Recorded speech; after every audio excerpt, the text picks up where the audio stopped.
नमस्कार, आप देख रहे हैं नेक्स्ट 9 न्यूज और मैं हूं आपके साथ दिनेश कुमार। भारत और पाकिस्तान की सीमाओं को लांघते हुए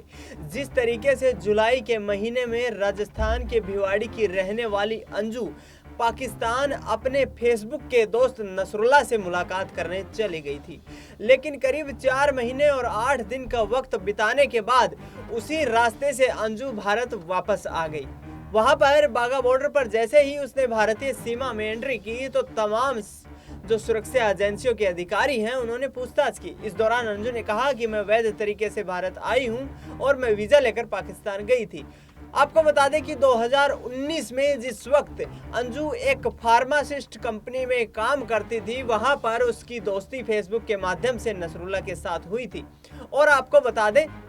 कि वो दोस्ती इस कदर बढ़ती चलेगी कि अंजू को वहां पर वीज़ा लगवाना पड़ा, इसके बाद पासपोर्ट बनवाया और वह पाकिस्तान पहुंच गई। अब कहीं ना कहीं अंजू 4 महीने का जो वक्त बिता करके आई है, उससे सवाल ये खड़े हो जाते हैं कि क्या अंजू कोई साजिश रच रही है, क्या अंजू कोई आने वाले वक्त में भारत के खिलाफ कुछ गतिविधियों का अंजाम दे सकती हैं। इन्हीं तमाम मुद्दों पर बातचीत करेंगे। मेरे सहयोगी अक्षय अग्रवाल मेरे साथ हैं। अक्षय, बहुत बहुत स्वागत है आपका।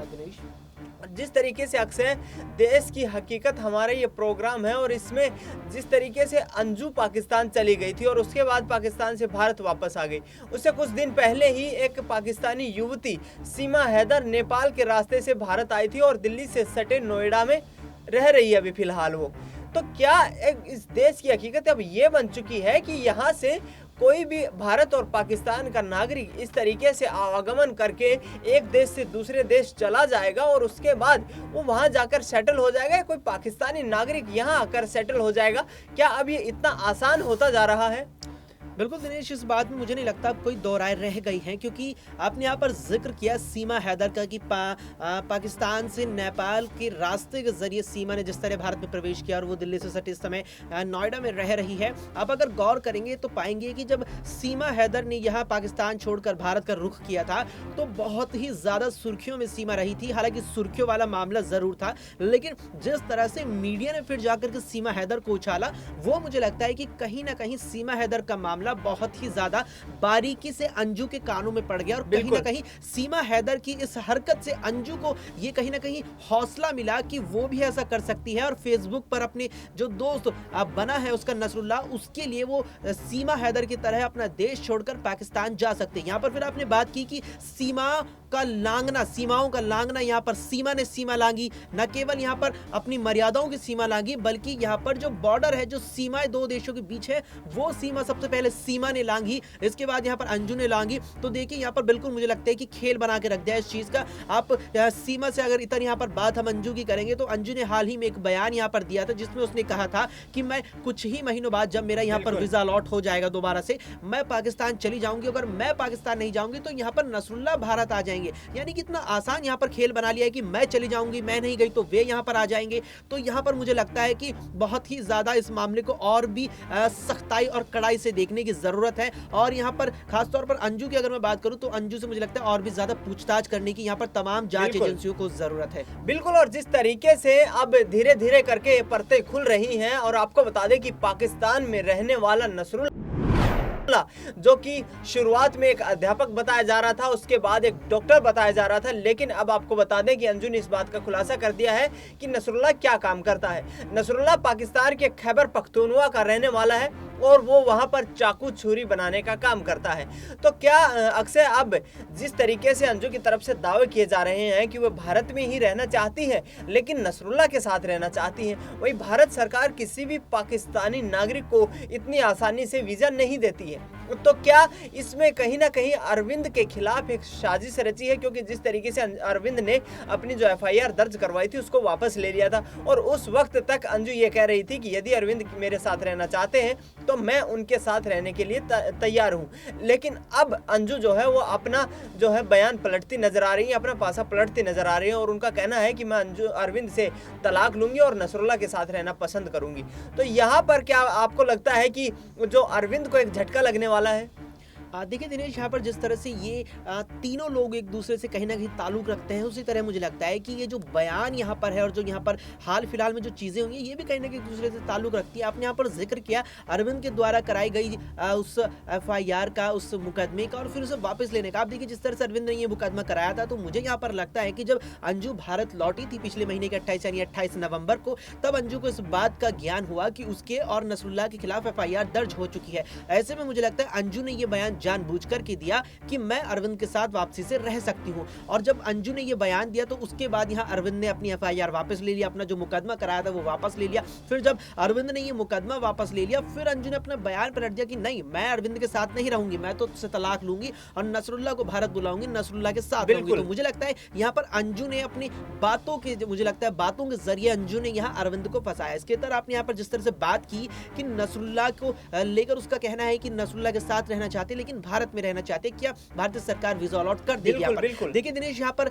ऐसा यहाँ पर पहली बार नहीं हो रहा है, या नसरुल्लाह पहले इंसान नहीं होंगे, पहले पाकिस्तानी नहीं होंगे जिन्हें भारत में वीजा अलॉट ना हुआ हो। आप देखिए बॉलीवुड में कई ऐसे कलाकार हैं जो पाकिस्तान से मूल रूप के रहने वाले हैं, उन्हें यहाँ पर वर्किंग वीजा देश में मिला हुआ है। तो इसके हिसाब से देखा जाए तो नसरुल्लाह के लिए संभावना बेहद ज्यादा है, लेकिन नसरुल्लाह विवादों से उठकर आए हैं, इसीलिए मुझे लगता है कि उन्हें यहाँ पर वीजा मिलने की संभावनाएं बेहद ही कम है। क्योंकि जिस तरह से नसरुल्लाह के साथ जाकर के यहाँ अंजू रहने लगी तो उसके बाद ये मामला बहुत ही ज्यादा तूल पकड़ा था, और न केवल तूल बल्कि बहुत ही ज्यादा विवादों में रहा था। और जिस तरह से लगातार अंजू पर सवाल उठ रहे हैं कि क्या उसका कहीं यहाँ आईएसआई से कनेक्शन तो नहीं, कहीं आतंकवादियों से कनेक्शन तो नहीं, वो ही नजर मुझे लगता है यहाँ पर नसरुल्लाह को लेकर भी रहने वाली है, और इसी लिहाज से यहाँ पर नसरुल्लाह को वीजा मिलना बेहद ही मुश्किल मुझे नजर आ रहा है। जी हाँ, बिल्कुल। आपको बता दें कि दर्शकों, अंजू का कहना है कि उसकी 15 वर्षीय बेटी को भी ये पता था कि मैं नसरुल्लाह से बातचीत करती हूँ। अब अगला सवाल अक्षय से मेरा ये रहेगा कि अक्षय, जिस तरीके से उसने कहा है कि मेरी बेटी को पता था मैं बात करती हूँ, दूसरी तरफ ये भी कहा है